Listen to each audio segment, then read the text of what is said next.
ব্যবস্থা নিয়েছিলেন? জেলা প্রশাসক জবাব দিতে হবে।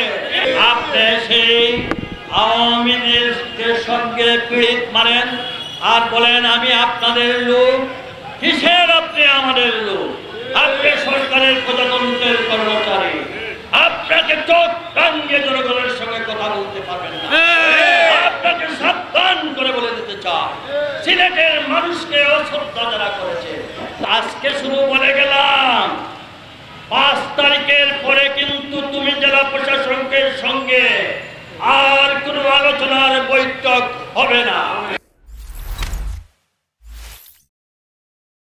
এই যে জালালাবাদ অন্ন কল্যাণ হসপিটালের মার্কেটটা উড়িয়ে দেওয়া হলো, এই মার্কেটের আমার যতটুকু জানা, এই মার্কেটের অনুমোদন দিয়েছিলেন উনার মতো একজন এই চেয়ারে জেলা প্রশাসক। এটা এই সিলেটের জনগণ তাদের কষ্টার্জিত অর্থ দিয়ে সাধারণ গরিব মানুষের জন্য এই হাসপাতাল বানিয়েছে। আপনি কোথা থেকে কারো সঙ্গে কথা না বলে আপনি গুড়িয়ে দিচ্ছেন মার্কেট, গুড়িয়ে দিচ্ছেন প্রশাসনিক ভবন।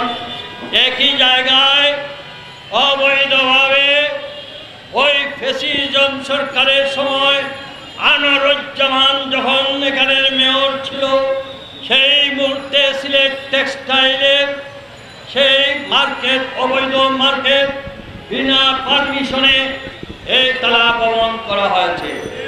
আপনি সেই আওয়ামী লীগের সঙ্গে পীড়িত মারেন আর বলেন আমি আপনাদের লোক। কিসের আপনি আমাদের লোক? আপনি সরকারের প্রজাতন্ত্রের কর্মচারী। আপনাকে চোখ টাঙ্গিয়ে জনগণের সঙ্গে কথা বলতে পারবেন না।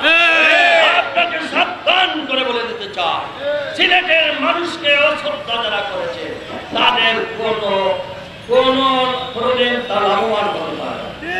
সিলেটের মানুষকে আলাপ আলোচনার মাধ্যমে ভদ্রভাবে কথা বললে সিলেটের মানুষ সবকিছু উজাড় করে দিতে চায়।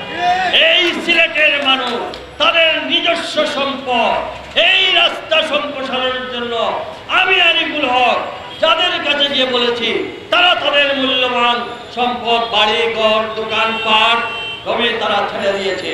কোনো ক্ষতিপূরণ তো নেই নাই। এই সিলেটে তো প্রমাণ রয়েছে। আপনি ধরে আমরা কোনো অবৈধ স্থাপনার পক্ষে কথা বলছি না। আমি আমারও সাবধান করে বলছি, কোনো সড়ক জনপদের জমি কেউ দখল করবে, আমরা তার পক্ষে নই। এই পাঠানগুলায় আমরা বিভিন্ন বড় বড় ভবন পর্যন্ত ভেঙে দিয়েছি, আফসোস করে না। সরকারের সেই জমি যারা বন্দোবস্ত দিয়েছেন, এটা আপনারই আরেকজন বলে দিয়েছেন। আপনার আগে ওইটা সংশোধন করেন, তাদেরকে একটা সংশোধন ব্যবস্থা দেন, তারপরে ভাঙেন।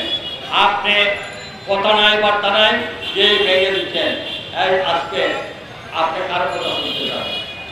পরিবেশ উপদেষ্টা উনি আইন বলে পরিবেশ রক্ষার জন্য পাহাড় কাটা, পাথর উত্তোলন ইত্যাদি ইত্যাদি।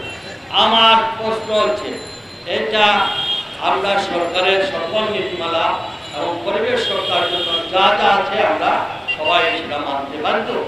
কিন্তু আপনি তো আলোচনা করে, আপনি তো লাইসেন্স তো এই সরকারও দিয়েছিল, আপনার পূর্ববর্তী সরকার দিয়েছিল। এই অবৈধ ব্যবস্থাপনা বিগত 17 বছর, এই অবৈধ চুরাচালানি, এই পাথর তোলা, বালু তোলা, এইসব মহল দখল, জমি দখল, এই 17 বছর, বিগত 17 বছর যারা করলো, তাদের বিরুদ্ধে কি ব্যবস্থা নিয়েছিলেন? জেলা প্রশাসক জবাব দিতে হবে। আগে ওই 17 বছর যারা লুটে খুঁটে খেয়েছিল, তাদের বিরুদ্ধে কি ব্যবস্থা নিয়েছ? যদি সেটা ব্যবস্থা সঠিক উত্তর দিতে না পারো, এই টেক্সটাইলের যে আমাদের জেলা মার্কেটের দোকানের যত ক্ষতিপূরণ, আমাদের ট্রাক শ্রমিকের উপর যত ক্ষতিপূরণ, আমাদের পাথরকারী শ্রমিকদের উপর ক্ষতিপূরণ, আমাদের প্রতিটি সেক্টরে যে ক্ষতিপূরণ হয়েছে, তোমাকে এগুলা পরিশোধ করতে। আজকে শুধু বলে গেলাম 5 তারিখের পরে কিন্তু তুমি জেলা প্রশাসকের সঙ্গে আর কোনো আলোচনার বৈঠক হবে না। আমি এই রাজপথ থেকে আমি সরকার প্রধান উপদেষ্টা এবং সরকারের সকল উপদেষ্টাকে আহ্বান জানাবো, আপনারা বিভিন্ন এজেন্সির মাধ্যমে খবর নেন, সিলেটের মানুষকে ফুসকে তোলার জন্য এই জেলা প্রশাসকই যথেষ্ট। এই জেলা প্রশাসকের কারণে সরকারের সঙ্গে আমাদের শ্রমিক, মালিক, ব্যবসায়ী, জনগণের মধ্যে ভুল বোঝাবুঝির সৃষ্টি করছে। কোন অবস্থাতেই আমরা সরকারের বিরুদ্ধে নয়, আমরা আপনার ব্যক্তিগতভাবে আপনার সিলেট বিদ্বেষী মনোভাবের বিরুদ্ধে। আমরা মনে করি জেলা প্রশাসক উনি চাচ্ছে যে এই ধরনের একটা গণ্ডগোল সৃষ্টি করে কোনো না কোনো দলের ফায়দা হাসিল করার সুযোগ